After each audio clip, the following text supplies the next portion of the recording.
Shabbat Shalom, bienvenidos a un nuevo estudio de nuestra comunidad, Benei Adonolam, nuestra comunidad, ¿cierto? Vago, como le llamamos nosotros. Comunidad Vago. Aquí estamos una semana más estudiando la porción de la Torá, viendo, ¿cierto? Lo importante que es servir al Eterno, ¿cierto? Pero hacerlo de manera adecuada, hacerlo de manera, ¿cierto? De tal forma que traiga bendición y no maldición, de tal forma que realmente sea un servicio pleno, ¿cierto? Y alegre, feliz. Bueno, vamos, ¿cierto? Con el comentario, inmediatamente. Parte de la porción de esta semana se dedica a hablar sobre el gran sacrificio, ¿cierto? Que hacía el Kohen Gadol en cuanto a Yom Kippurín, cuando entraba, ¿cierto? Y realizaba su servicio en el Kodesh HaKodashim, en el lugar santo, en el Sancto Sanctorum, como se le llama. Y la Torah dice, no entrará, ¿cierto? El Cohen o Aarón en todo momento. La porción comienza diciendo, Adonai habló a Moshe después de la muerte de los hijos de Aarón cuando se acercaron a la presencia del Señor y murieron. Y le dijo, di a tu hermano que no en todo tiempo entre en el lugar detrás del velo. Inmediatamente uno puede hacer sus inferencias. ¿Por qué no debía entrar en el lugar detrás del velo? Rashi explica lo siguiente. Él dice, debido a que mi Shekinah se revela allí, mi presencia, Aarón debe tener cuidado de no entrar con regularidad. Rashi lo explica de esta manera. ¿A qué se refiere Rashi? Debido a que mi presencia, mi Shekinah se revela allí, Aarón debe tener cuidado de no entrar regularmente. ¿Cuál es el problema? Que esté ahí la presencia del Eterno, la Shekinah. ¿Ese sería el problema? ¿Es un problema que esté la Shekinah en ese lugar? Como para no entrar regularmente. El problema podría ser Aarón, pero si la Torá ordena, ¿cierto?, de manera adecuada lo que tiene que hacer, sobre lo que tiene que hacer Aarón para entrar en ese lugar, no debería haber problema. Si el problema no es de la Shekinah que esté allí, el problema no es de Aarón o del sacerdote, ¿cuál sería el cuidado que hay que tener para no entrar en todo momento en el santuario? Bueno, hay un sabio que dijo lo siguiente: el hábito es el mayor enemigo de quien desea sentirse santo y elevado. Cada uno se encuentra frente a lo sublime y elevado, y en su alma arden chispas de un fuego sagrado. Mas la costumbre se cuela y apaga las brasas una a una hasta extinguir todo el fuego. Rabino Haim Shmulevitz dice esto. Entonces, ¿qué significa esto? No en todo momento entrar en el santuario. Rashi dice, debido a que mi Shekinah se revela allí, Aarón debe tener cuidado de no entrar con regularidad. Y ya hemos leído que el hábito es el mayor enemigo de quien desea sentirse santo y elevado. Dice que apaga y extingue las chispas de lo sagrado. La chispa, ¿cierto?, de quien se quiere acercar a algo. Porque convengamos, ¿cierto?, en que la cotidianidad de las cosas, la costumbre, cuando las cosas se transforman en costumbre, a la gente termina pareciéndole tedioso, normal. La costumbre, ¿cierto?, hace una regla social. Si estamos acostumbrados a condenar algo, tantas veces que lo vamos a condenar, que cuando alguien lo haga, va a ser algo tabú, algo indeseado. Prácticamente nadie va a decir que está condenado a algo, y todos van a saber que está algo condenado. Así la costumbre, ¿cierto?, termina haciéndose o haciendo la normalidad. Y la normalidad, la costumbre Y ya cuando es costumbre, las cosas no se evalúan con el peso que tienen. La norma social, por ejemplo, que nosotros vivimos, cómo nos comportamos, cómo hablamos, cómo nos dirigimos unos a otros, depende mucho de la costumbre, la cotidianidad de las cosas. Y no todo el tiempo nos sentamos a pensar, ¿por qué digo esto? ¿Por qué saludo así? ¿Por qué tengo respeto en esto? ¿Por qué no tengo respeto en esto otro? ¿Por qué hacemos las cosas que hacemos? Entonces, el Eterno le dice, cuidado, no en todo tiempo debe entrar Aarón con regularidad. No vaya a hacer cosas que piense que esto es algo hol, común, profano. Esto es algo Kadosh. Es un lugar Kodesh. Un lugar santo, apartado. Diferente, distinto. No se entra de cualquier forma. Hay que hacer un sacrificio. Hay que hacer, ¿cierto? Todo un procedimiento de la ofrenda por el pecado, el holocausto. Y todo lo que nos explica, ¿cierto? Esta porción. Cómo debía vestirse. Desde lo más interior de las prendas hasta lo más exterior. Cómo debía lavarse. Etcétera.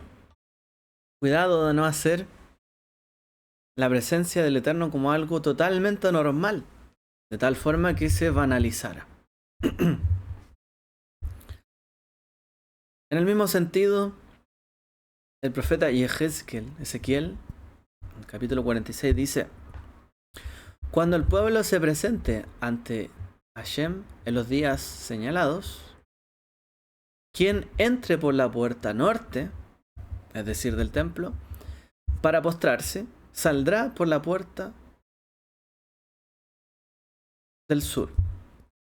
Y el que entre por la puerta del sur, saldrá por la puerta del norte. Y no volverá por la puerta por la que entró, sino que más bien saldrá frente a esta. ¿Por qué una persona, según lo que indica el profeta, porque aquí ya no estamos hablando del Cohen Gadol, el sumo sacerdote, sino que estamos hablando del resto de Israel que se acercaba, ¿cierto?, ante el Eterno en los días señalados, es decir, las Moadim, las fiestas, las 3 fiestas de peregrinación, que hemos pasado, ¿cierto?, hace poquito una de ellas y nos aproximamos a otra de ellas, Shavuot. No, el que entre por el norte no saldrá por el norte, sino que lo hará por el sur. El que entre por el sur no saldrá por el sur, sino por la puerta norte. Es decir, no volverá por la puerta que entró. Bueno, el Eterno no quiere que una persona vea una de estas puertas 2 veces, para que no la equipare mentalmente como la de su propia casa. Cuando uno va o está en su casa, generalmente, digo que siempre, tiene una puerta. Esta es la puerta de la casa. Y cuando uno entra a su casa, entra por la puerta de la casa. Y cuando sale de la casa, sale por la puerta de la casa. Generalmente hacemos esto. Tengo mi puerta, mi entrada, es entrada y salida. Hay quien a lo mejor pueda tener varias puertas en su casa, así que tiene un terreno grande quizás. Pero aún así hay una puerta principal siempre. Entonces el Eterno no quería que una persona viera estas puertas como si fueran las puertas de su casa. Yo por donde entro salgo, por donde salgo entro, etc. Es como mi propia casa. No está queriendo decir que la casa del Eterno no es su casa. Pero no es cualquier casa. De hecho, del mismo modo, uno debiera ver el muro, por ejemplo. Y esto es lo que dice el profeta. Uno debiese ver el muro del Beit HaMikdash, el santuario. No debía ver el muro 2 veces. Debía verlo una vez. Y después veía otra parte del muro al salir. No debía ver 2 veces el mismo muro para no equipararlo con los de su propia casa. Y de hecho, esto que hablamos que es algo tan sencillo, simple. Yo voy al santuario, entro por un lugar, salgo por otro. No es tu casa. No vas a hacer esto como si fuera tu propia casa.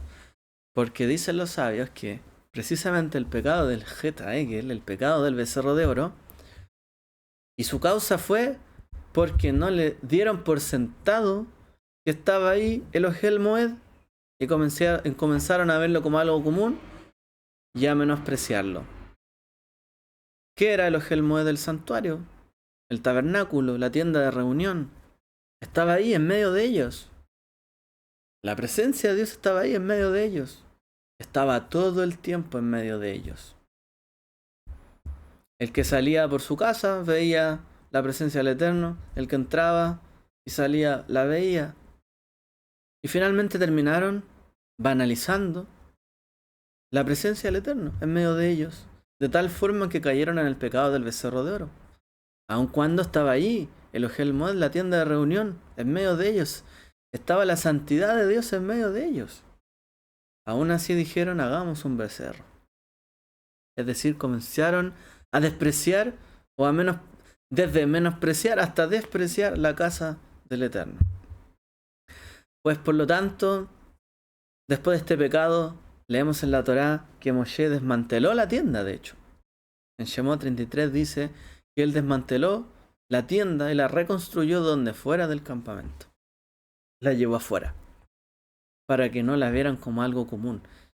De hecho, ni siquiera Moshe entraba todo el tiempo a la tienda de reunión como si fuera su propia casa, aunque él hablaba cara a cara con Dios allí.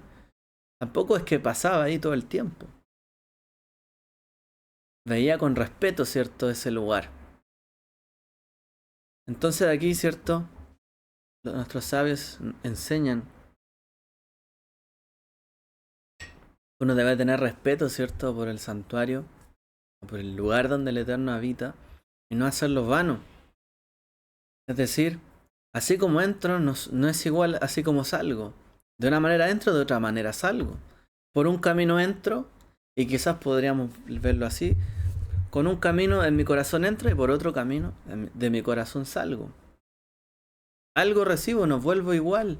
Así como entro, no me voy de la misma forma. Así como voy, no salgo por el mismo lugar por el que entré. No es como la puerta de mi casa tan cotidiano. No, hay algo especial ahí. Hay un lugar diferente. Entonces no podemos banalizar la casa del Eterno. No podemos banalizar la presencia del Eterno. Hace poco, o ayer parece que fue, leí una frase, me pareció súper interesante. Dice, la verdadera vida de adoración se acaba cuando la música termina. Esa es la verdadera adoración, cuando se acaba la música.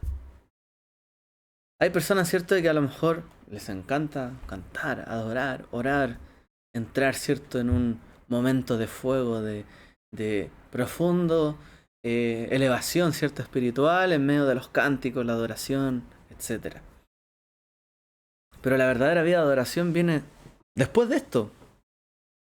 Yo entro, ¿cierto?, de una forma, adoro y todo aquello, pero tengo que salir diferente, dispuesto, ¿cierto?, a llevar una vida diferente, a mejorar mi vida, a hacerla diferente. No puedo solamente adorar en ese lugar como si fuera una costumbre. Es que es el momento de adorar y fuera de ese lugar me comporto de una manera inadecuada. Tampoco es la idea. La verdadera adoración, ¿cierto?, ocurre después de que las luces se apagan, la música se termina, se silencia. Y claro, tiene que ver con nuestra propia vida, ¿no? La Torá nos enseña en el capítulo 18:30, dice, y por lo tanto guardaréis mi ordenanza, no practicando ninguna de las costumbres abominables que se practicaron ante vosotros, para que no os contaminéis con ellas. Yo soy Adonai vuestro Elohim. Dice, guardaréis mi ordenanza, salvaguardarán mi ordenanza. Bueno, ¿cómo interpretaron esto los sabios, por ejemplo? Guardaréis mi ordenanza. Porque una cosa es cumplir la ordenanza. Yo cumplo la ordenanza. La Torá dice, harás tal cosa, no harás tal cosa. Harás, no harás, ok. ¿Pero qué significa guardar? Proteger, cubrir, salvaguardar. ¿Qué significa esto? A diferencia de harás o no harás. Guardaréis mi ordenanza, es decir, que mis palabras, las que yo les he dicho a ustedes, y luego continúa diciendo, no practicando ninguna de las costumbres abominables que se practicaron ante vosotros, es decir, guarda mis ordenanzas para que tus costumbres no terminen siendo como las costumbres de aquellos pueblos, abominables delante de ti. No te contamines con ellos. Yo soy el Señor, vuestro Elohim. Bueno, de hecho sabemos, ¿no? Lo que hacían estos pueblos y las costumbres de estos pueblos. Costumbres abominables. ¿Qué hacían ellos con sus hijos? Los ofrecían a Moloc. Ellos practicaban el suicidio o el asesinato en honor de los dioses, para calmar la tierra, para su propio beneficio. Ha llovido poco, sacrifiquemos un niño. Prácticamente era esto. Tembló, oh, Dios está enojado, sacrifiquemos un niño. Terminaron haciendo ellos de sus santuarios también, del lugar, ¿cierto?, donde ofrecían sacrificios a sus dioses como algo abominable. Pero era su costumbre. Sacrificar niños ya fue una costumbre. Era algo normal. Nadie se cuestionaba si esto estaba bien o estaba mal. La prostitución de los templos, que había en los templos, ya no se cuestionaba si estaba bien o estaba mal. Simplemente se hacía. Los babilonios llevaban a las doncellas vírgenes para tener sus primeras relaciones ahí, en prostitución en honor de los dioses. Los pueblos terminaron haciendo costumbres propias de estas naciones, a cosas abominables delante del Eterno. Ya no razonaban, ya no pensaban qué es lo que estaban haciendo. Simplemente actuaban porque era lo que había que hacer y ya. Y el Eterno le está diciendo, no practiquen ninguna de estas costumbres abominables que se practicaron ante ustedes. No se contaminen con ellas. Sean diferentes. No vean mi casa como un lugar de prostitución. No vean mi casa como un lugar donde se va a pedir, en base al propio beneficio personal, algo. Es que yo quiero que este Dios me haga esto, que este Dios me proteja, que me prospere esto, que aquí, que allá. No vean mi casa como eso, como la veían ellos. No vean, ¿cierto?, que el hacer sacrificios, y al hacer sacrificios pomposos y sacrificar la propia vida de alguien, es algo que agrada al Eterno si es que no hay algo real del corazón. Simplemente ellos tenían sus protectores. Tenían ciertas figurillas de piedra, de arcilla, que los guardaban de esto, de aquello, de la noche, del día, de la peste, de aquí, de allá, y confiaban en esto. El Eterno les dice, no, guardaréis mi ordenanza, no practicando ninguna de las costumbres abominables que se practicaron ante vosotros. Es decir, lo que ustedes tienen que hacer, o cómo salvaguardar mi ordenanza, no practicando nada de lo que hicieron ellos. Es decir, pues tú piensas, tú razonas, ¿de qué manera me vas a servir? ¿De qué forma me vas a servir? ¿Y qué cosas vas a hacer por mí? No te contamines como lo que hacen ellos, que se inmolan. Los sabios también vieron este versículo como en el sentido de que los mismos sabios, ¿cierto?, pueden o decretaban leyes de la Torá para distanciar a las personas del pecado. ¿Cómo salvaguardar las palabras de Dios? Bueno, salvaguardémoslas, pongamos un cerco, pongamos vallas, pongamos decretos para proteger las leyes de la Torá y para no terminar cayendo en lo que hacían estos pueblos.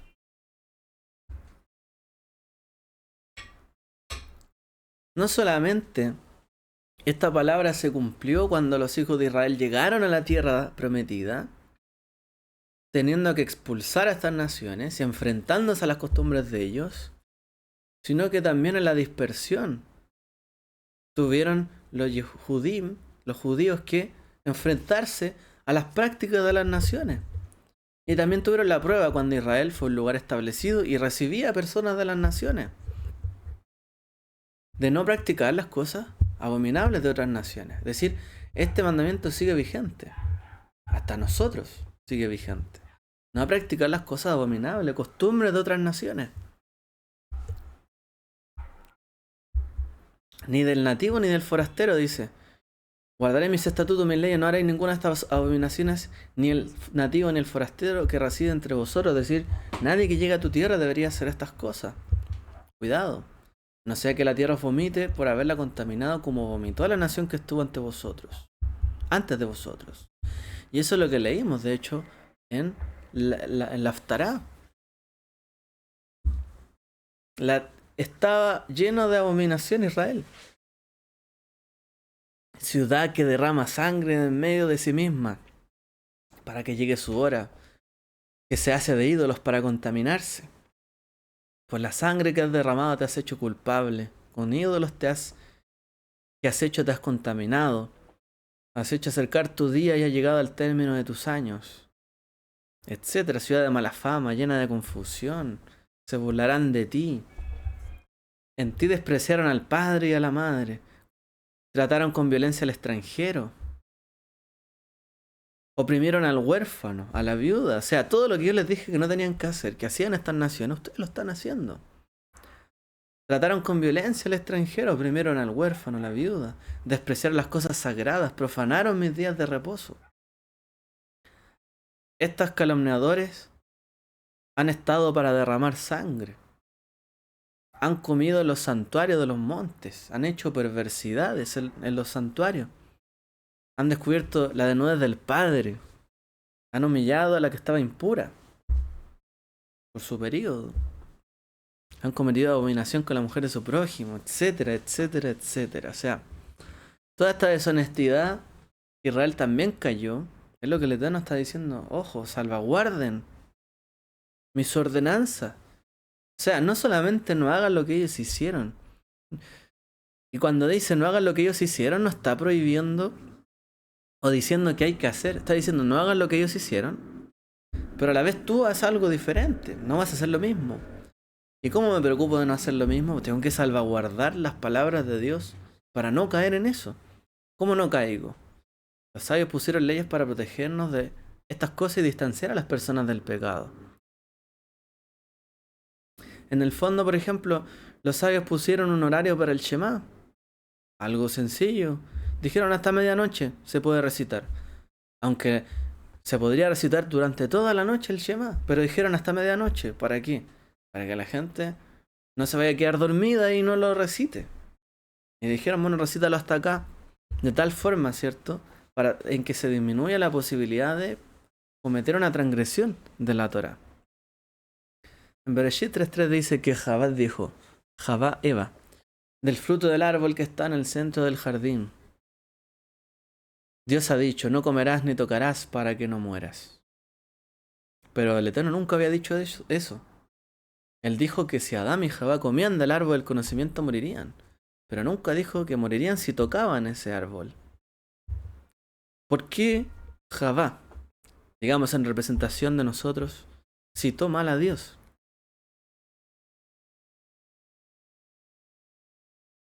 Hay un Midrash que enseña que Adán hizo el tipo de decreto al que se refiere este versículo. Salvaguardarás mis decretos. Hay quien dice que enseña, ¿cierto?, que Adán hizo un decreto similar. Adán estaba tratando de distanciar a Javá del pecado, extendiendo la prohibición más allá de lo que requería la Torá. Pero desafortunadamente el plan fracasó cuando la serpiente empujó a Javá contra el árbol y dijo, ¿ves? No moriste. De la misma manera no morirás si comes del árbol. Es un midrash. O sea, aparentemente Javá no sabía lo que el Eterno le había dicho a Adán. Si lo hubiera hecho, o lo hubiese sabido, quizás la estrategia de la serpiente no hubiese sido cierta. No hubiese triunfado. Entonces hay quien enseña y dice, como un midrash, en realidad la mujer no sabía lo que el Eterno había dicho, sino que Adán sabía. Y Adán le había dicho a Eva, oye, no comerás. del árbol, en el fondo, ni lo tocarás. Y por eso Eva le dijo a la serpiente, no es que no lo debemos ni siquiera tocar. Adán había puesto una valla, un cerco, pero lamentablemente la serpiente hizo caer a la mujer para que tocara el árbol y viera que no pasaba nada. Esto es algo similar. Uno intenta poner una valla. Cuando hay un niño que está en peligro, uno le dice, no, no metas los dedos ahí. A lo mejor va a poner el dedo ahí y no va a pasar nada. Pero ¿qué pasa si hay algún cable suelto, alguna cosa, o de repente metió una cosa ahí que hizo cierto de puente y se le electrocuta al niño? O sea, no por tocar la parte de afuera un enchufe se va a electrocutar, pero uno le dice, no, no toques ahí, te puedes electrocutar. No, cuidado, te puedes quemar. No por acercarse a una estufa no se va a quemar. No te acerques, te puedes quemar. Porque si el niño va, es empujado, digamos como Javá, ahí al árbol, a la estufa, al fuego, y la toca, va a quemar. Esto es lo que pasa, ¿cierto? Y este es el tipo de decreto que enseñan los sabios que está diciendo la Torá. Guardaréis mis decretos. Protéjanlos. Cuídenlos. Pongan cerco que esto no llegue a ocurrir. Ahora, ¿por qué es bueno para nosotros hacer decretos que extiendan las prohibiciones de la Torá? Es decir, van más allá de la Torá. Sí, fue malo, incluso esto para Javá. Porque acabamos de leer un Midrash donde a Javá se le dijo, entre comillas, que no tocara el árbol, lo tocó, dijo no pasó nada. Y eso le llevó al pecado. ¿Por qué decimos entonces que es bueno hacer extensiones de las prohibiciones de la Torá? ¿Por qué es bueno hacer decretos más allá de la Torá? Una explicación. En la Parashat Nasó, las leyes de la Sotá, de la mujer, ¿cierto?, que ha cometido adulterio, y las leyes del Nazir, del Nazareno, son adyacentes entre sí. ¿En qué sentido? Porque la Gemara explica de que quien ve la humillación de una mujer, Sotá, que tiene que beber estas aguas amargas, debe inspirarse para reconocer el peligro de beber en exceso, como el Nazir, y debe tomar el voto de un Nazir. Por otro lado, se nos enseña que aquel que hace el voto del Nazir, el nazareno, sin tener tal razón, es considerado un pecador. En general, uno no debe abstenerse de disfrutar las cosas buenas que Hashem creó, a menos que tenga una buena razón para hacerlo. Es decir, dicen que estos pasajes están adyacentes unos a otros. ¿Por qué? Porque así como la mujer bebía de esto, no es bueno beber en exceso de tal forma que uno ponga en peligro su vida. Y de ahí habla del voto del nazareo. Pero a su vez no es bueno que la persona haga un voto prohibiéndose algo sin una justificación. Porque también lo podría llevar a hacer a lo mejor algo inadecuado. De hecho, hay gente que se autoprohíbe cosas. De hecho, es más común de lo que uno piensa en el mundo de la raíz hebrea, el mesianismo y todo esto, en lo que estamos inmersos, que la gente se coloca muchas prohibiciones. No es que no hay que hacer esto, no es que hay que hacer esto acá, no es que no hay que aquí, no es que aquí. Y empiezan a señalarse unos a otros. Y uno se pregunta, ¿y estará adecuado hacerse tantas prohibiciones? En realidad, o ser tan duros unos con otros, si en realidad ni siquiera se han convertido, por ejemplo, al judaísmo, como para imponerse toda la carga de la Torá unos a otros y tratarse así de mal entre hermanos, por ejemplo. Porque hay muchos grupos que se autoimponen muchas cosas. ¿Hay buenas razones para ello? Uno podría entender que uno pusiera ciertos cercos si es que hay buenas razones. Hay gente que tiene problemas, a lo mejor como el Nazir que decíamos, para beber. Bebe mucho y se le va la mano. Bueno, que haga un voto nazareo. Ok, entonces en esta comunidad en tal momento no se bebe, por ejemplo. Y las comunidades a lo mejor pueden poner algunas restricciones que vayan en línea a que la gente no caiga en algo. Si yo sé que mi hermano tiene un problema con X cosa y se desvía su corazón en ello, no voy a estar yo hablándole de esas cosas para que su corazón se vaya tras ello. No debería estar permitido hablar de ciertas cosas en este sentido. Pero todo eso uno sabe que puede hacer caer a alguien. Tiene que haber una buena razón si uno quiere hacer una prohibición. Y esto es salvaguardar las ordenanzas del Eterno. De esta manera, ¿cierto? Adán y Jabá fueron creados por las manos de Dios. No tenían, como se dice el Yetzer Hará, la mala inclinación. No tenían motivos para dictar decretos más allá de la prohibición de la Torá. Pero sobre esta valla que puso Adán, de no tocar el árbol siquiera, como dijimos en este Midrash, uno podría decir, quien añade, resta. A veces añadir algo de más es disminuirle el peso a las cosas. Pero para nosotros que estamos bajo una constante ataque del Yetzer Hará, los decretos adicionales pueden ser buenos y necesarios. A veces el que añade, resta. A veces el que resta, añade, por así decir.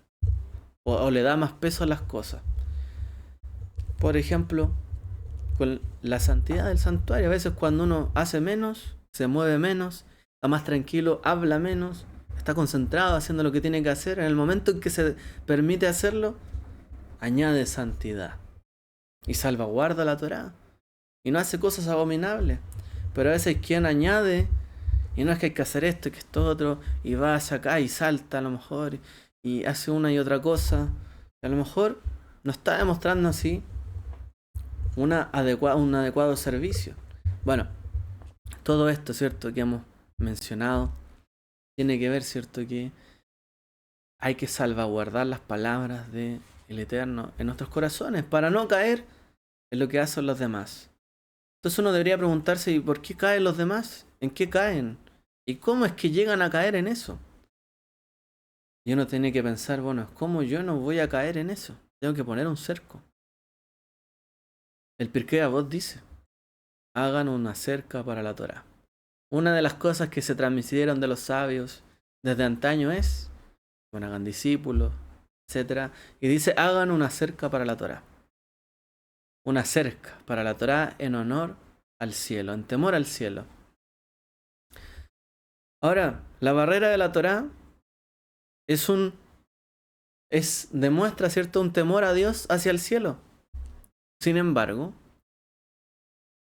si uno tiene un campo vacío, no hay necesidad de poner una cerca, ¿cierto?